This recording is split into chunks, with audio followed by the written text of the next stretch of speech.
In part 2 of income taxation under the train law, I'll be showing you my income taxation cheat sheet, how to use it and how to answer some of the more common questions you'll get for income taxation. I'll also be showing you some tips in studying taxation and how to stay on top of the work you'll need for this subject. This is what to expect in law school for income taxation under the train law, part 2. Coming right up! This episode is brought to you by the Lex in Motion merch store, where the perks and perils of being a law student through graphic tees and statement shirts help us help others more now and in the future. Even better, make a direct donation to the charities we support. Both links in the description below. Hi, my name is Lex and welcome to Lex in Motion. In this channel, I'll be helping you build your competence, confidence, and capability in law school. Start today by hitting the subscribe button below. New episodes are posted every Friday. This episode is part 2 of our special on income taxation under the train law. In case you missed it, I'll be leaving a link to it in the description below. Kung hindi mo pa napanood kapatid, pause mo muna to at balikan mo yung part 1 para madaling sundan ang discussion dito. Here's my income taxation cheat sheet, kapatid, at pwede mo yung screenshot ngayon. Babalik-balikan natin yan mamaya. Tonight's episode goes heavily into concepts, kaya feel free to watch this one again and again. Kung makakatulong, pwede ka ring manood ng may papel at panulat sa tabi. The National Internal Revenue Code or NIRC, as amended by the train law, teaches us that there are 8 kinds of taxpayers. Yung unang 5 ay mga natural persons, meaning tao ang pinag-uusapan natin dito, with exceptions which I will discuss later on. Yung last 3, they refer to corporations. Again, corporations are artificial or juridical persons which have a distinct and separate personality apart from their owners. Let's go over every one of the 8 taxpayers under the NIRC. Resident Filipinos or RCs are Filipinos who are currently residing in the Philippines. Simplihan lang natin, kapatid, sila ang mga Pilipino na katulad ko at katulad mo, kapatid. Pilipino tayo at dito tayo nakatira. Non-resident citizens or NRC for short ay ang mga Pilipino na aalis na sa Pilipinas para mag-migrate sa Canada or ibang bansa. NRC rin ang mga Pilipino pero permanent resident na ng Australia or other countries. NRC ring maituturing ang mga OFW, OCW at ang mga seaman. By way of exception, non-resident citizen ang mga kababayan natin na nagtatrabaho abroad pero uuwi na for good. Yung paglapag pa lang nila sa Pilipinas, for good, diyan na sila bumabalik bilang mga resident citizen. Resident aliens are aliens who are not Filipinos but who reside in the Philippines. One thing you will learn early on in law school is that the tax code is full of definitions in the negative. What does this mean? Ibig sabihin lang, kapatid, lahat ng hindi Pilipino pero nakatira sa Pilipinas. Sila ang mga resident alien. Kahit first day pa lang nila sa Pilipinas, as long as the intention to stay in the Philippines is there, they are classified as resident aliens. Non-resident aliens, on the other hand, are classified as engaged in trade or business or NRA-ETB or not engaged in business or NRA-NETB. This is the trickiest part of income taxation at dito nanggagaling ang karamihan ng mga problems sa income taxation for natural persons. The classification is clear. If the alien decides to do business in the Philippines, pasok na siya sa NRA-ETB. Kahit kakapasok pa lang niya ng immigration, kung ang pinunta niya dito ay negosyo, NRA-ETB na siya. No exceptions. If the facts do not state the intention to do business in the Philippines, then we follow these rules. Number 1, if the alien stays for a total of 180 days or less in the Philippines, then he is not engaged in trade or business. Number 2, if the alien stays for a total of 181 days or more, he is engaged in trade or business. Kahit wala yang ginagawa kundi magbilang ng poste sa maghapon at mag-red horse sa gabi, engaged in trade or business na siya. Actual trade or business is not material. Number 3, a non-resident alien is also engaged in trade or business if he enters into regular transactions, hires employees, or puts up a branch of whatever business he has in his homeland. A domestic corporation is a corporation registered in the Philippines. Wala namang mahirap dyan. Jollibee Foods Corporation is one example. Pinoy company yan na rehistrado sa Pilipinas. Kung rehistrado yan sa ibang bansa, any other country other than the Philippines, then it is a foreign corporation. Yan ang tinutukoy ko na definitions in the negative. Kung ang foreign corporation ay may branch sa Pilipinas, then it is classified as a resident foreign corporation or RFC. Kung wala siyang branch dito but it is nevertheless doing business in the Philippines, then it is classified as a non-resident foreign corporation. Sa kanilang dalawa, branch lang ang difference. Some of the trick questions in income taxation can be answered by remembering the following rules. Number 1, an estate or a trust is treated as an individual taxpayer. 2, a general professional partnership is 1, created for the exercise of a common profession of the partners, and no income is derived from trade or business. The individual partners are treated as resident citizens. Number 3, all other partnerships are treated as domestic corporations. Both partnerships are treated as corporate taxpayers. Now, according to sections 24 to 27 of the NIRC, we know that income can be earned from sources within the Philippines or inside our national territory. It can also be earned from sources without or sources outside of the Philippines. Halimbawa, the income I get from my salary is income sourced within the Philippines. Yung income ko naman sa advertising revenue ng YouTube channel ay akin pa rin kinikita pero galing na siya sa California. It is now income from outside the Philippines. Among the 8 types of taxpayers, only the resident citizen and the domestic corporation are the only taxpayers that are taxed from income derived from sources within and without. All other taxpayers are only taxed from income derived within the Philippines. Nakikita mo na ngayon ang pattern dito, kapatid. As a general rule, the NIRC imposes only 3 kinds of income taxes. You have the net income tax or NIT, the withholding tax, and the gross income tax or GIT. The net income tax is computed from the gross income minus the allowable deductions, and this is the tax base. The tax base is multiplied by the tax rate and gives us the tax due minus tax credits if any. Huwag kang matatakot sa formula, kapatid, dahil sa law school walang computations. Kung meron man, para lang silang mga worded problems nung grade school na binihisan to look very technical and very legalistic. The formula is also important so we will know the framework of the other concepts that are discussed in class. Withholding tax, on the other hand, is tax that is collected by a withholding agent. In the last episode, I mentioned that all taxes are transactional in nature. The withholding agent collects the tax at the point where it is earned, where the income is earned. Boss, eto bayad, thank you. Pero awasan ko na ng tax mo please sign here. Withholding tax is collected immediately because the government needs funds for the next election. For the national budget pala. Income tax is paid at regular intervals. Imagine, kapatid, ko ang baon mo na 300 pesos per day ay biglang binigay ng mga magulang mo ng bulto. Eto anak, ang 90,000 pesos. Baon mo na yan ng 2 semester. Tipirin mo na lang Imagine, paano mo yun titipirin? Pwede kang mamuhay ng gangster hanggang midterms.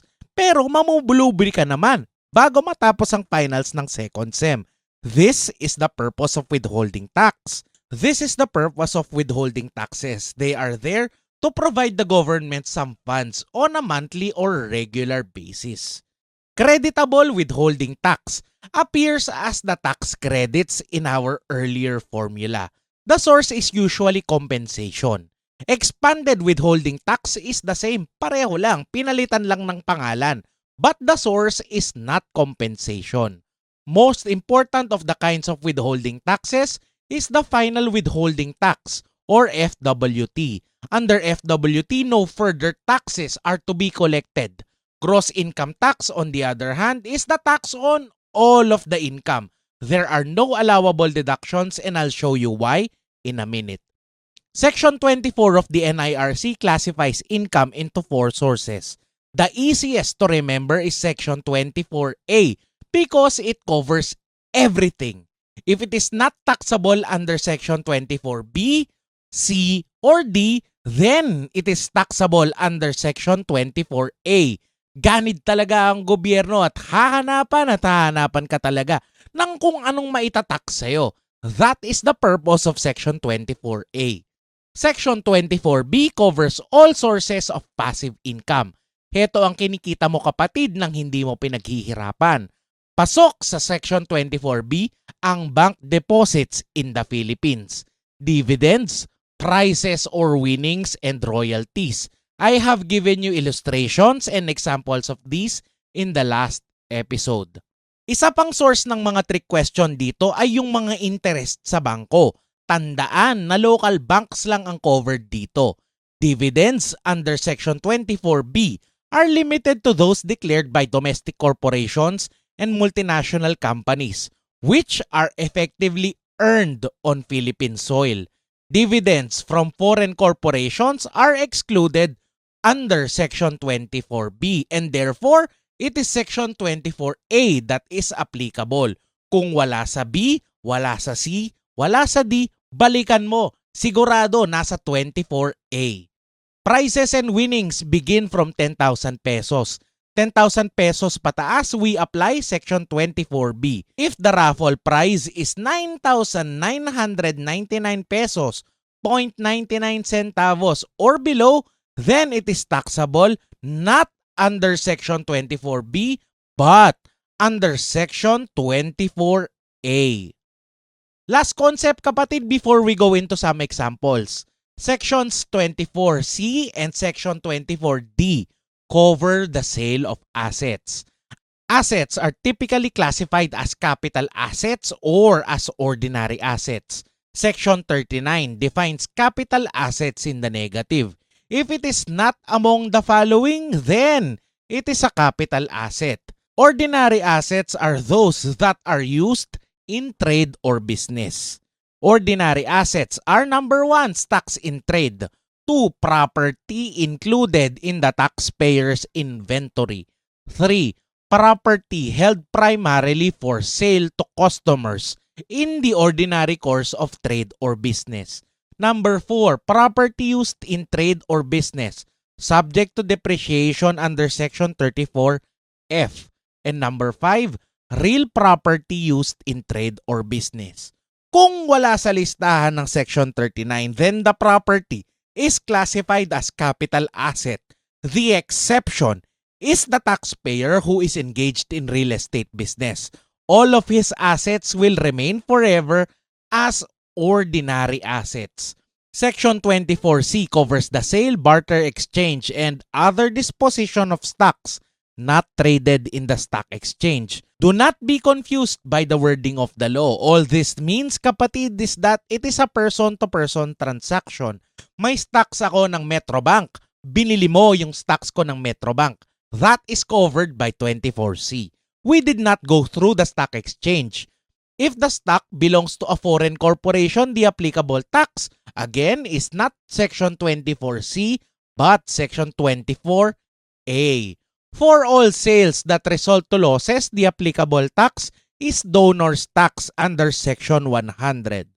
The same rule applies for Section 24D, but this deals with real properties, subject to certain exceptions.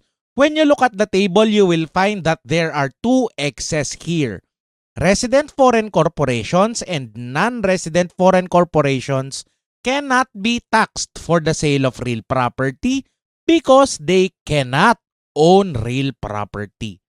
Non-resident aliens not engaged in trade or business and non-resident foreign corporations are subject to gross income tax under Section 24A and Section 24B. Iba ang tax treatment nila kasi walang kapit sa kanila ang BIR. Kung may kinita sila, pwede na silang umalis ng walang buwis. This is why they are taxed on all of their income, regardless of how much they earn. They have no allowable deductions. Sila kasi dapat ang priority na ginagatasan.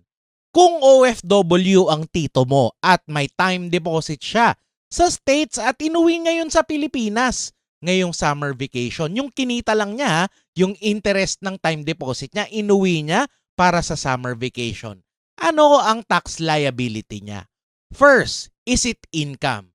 Yes, it is income because it is all wealth that flows into tito other than a mere return of his capital. Is it taxable? No, because tito is a non-resident citizen and therefore he is only liable for taxes for income within the Philippines. Now, would your answer be the same if hindi OFW si tito? Isa siyang say retired seaman. Dito na siya nakatira at nagbakasyon siya sa States ng isang buwan. Doon may dumating na sulat mula sa Apple na ang stocks niya ay may dividends pala. Inuwi niya ngayon sa Pilipinas yung dividends niya. At sabi pa niya, yan ang kanyang panghahanda sa iyong graduation. Now, let's answer the question. First, is it income? Yes, it is income. It is all wealth that flows into tito other than a mere return of his capital. Is it taxable? Yes, because as a resident citizen, he is taxable on all income derived within the Philippines and outside the Philippines. What kind of tax is applicable? When we look at Section 24B, it mentions that only dividends declared by domestic corporations and multinational companies that are effectively earned in the Philippines fall under Section 24B. Again, kung wala sa 24B, C or D, it is taxable under Section 24A. Therefore, by express provision of Section 24B in relation to Section 24A of the tax code, tito is liable for net income tax or NIT. Another example, si Rick Price, singer ng Heaven Knows, ay inimbitahan ng Wish 1075 para tumugtog sa Pilipinas. Kasama sa contract nila ay ang guesting niya sa Wish Bus, 2 concert sa Manila at 1 gig sa Cebu over a period of 3 weeks. For this project, babayaran si Rick Price ng guaranteed 200,000 pesos for the tour plus 10% ng gross ticket sales. During the tour, he was able to sell 12 CDs to old people who have not heard of Spotify. He was also able to sell his old guitar to a fan. A month after his arrival, he now approaches you kapatid and asks about his tax liability, if any. Discuss your answers fully. Pause this video and just draft your answers. You can share them in the comments below. Sa pagsagot natin sa problem na to, we need to first classify Rick Price as a taxpayer. He is not a corporation. He is a person. Tumutugtog nga eh. So 5 na lang ang choices. He is not a citizen of the Philippines and therefore we can eliminate RC and NRC. He is not a resident of the Philippines and therefore he is not a resident alien. Now we're down to 2 choices. Is he engaged in trade or business or not engaged in trade or business? The answer would depend on the intention of Rick Price. He came to the Philippines to earn money to exercise his trade. He is being a musician. Rick Price is a non-resident alien engaged in trade or business. The length of his stay is not material. Yang contract ang mismong pinunta niya sa Maynila. Now, did Mr. Price earn income? Yes! He earned income. Some wealth flowed into him other than a mere return of capital. Nadagdagan ang net worth niya other than a mere return of capital. Is it taxable income? Yes, it is income and as an NRA ETB, he is liable to pay for taxes from income within the Philippines. If it is taxable, what kind of tax is applicable?